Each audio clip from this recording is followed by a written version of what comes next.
Khairpur reporter Abdul Razzaq शेर।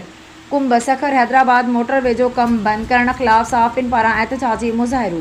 वफ़ाक़ी हुकूमत खां motorway जो कम बहाल करण जो मुतालबो। रिपोर्ट मूजिब सखर खां हैदराबाद ताईं मंजूर थियल मोटरवे जो कम बंद करण खिलाफ कुंभ में साफ़िन पारां सामल गाहो मुरीद राजपर मुश्ताक शेख ज़ाकिर तमरानी नवीद तमरानी बख्श अली शम्बानी फरीद सुमरो प्रकाश कुमार ऐं ॿियनि पारां प्रेस क्लब कुंभ आॾो एहतजाजी मुज़ाहिरो कयो वियो। एहतजाज कंदे साफ़िन चयो त सखर खां हैदराबाद ताईं मंजूर थियल मोटरवे जो कम बंद करण सिंध जे अवाम सां नाजाइज़ी आहे। हिननि चयो त सखर खां लाहौर इस्लामाबाद ताईं मोटरवे ठहियल आहे।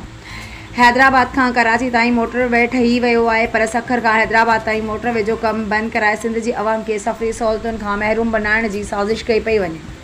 हिननि वफ़ाक़ी हुकूमत खां फौरी तौर ते नोटिस वठी सखर खां हैदराबाद ताईं मोटरवे जो कम बहाल करण जो मुतालबो कयो। हैदराबाद मोटरवे फौरी तौर बहाल कयो।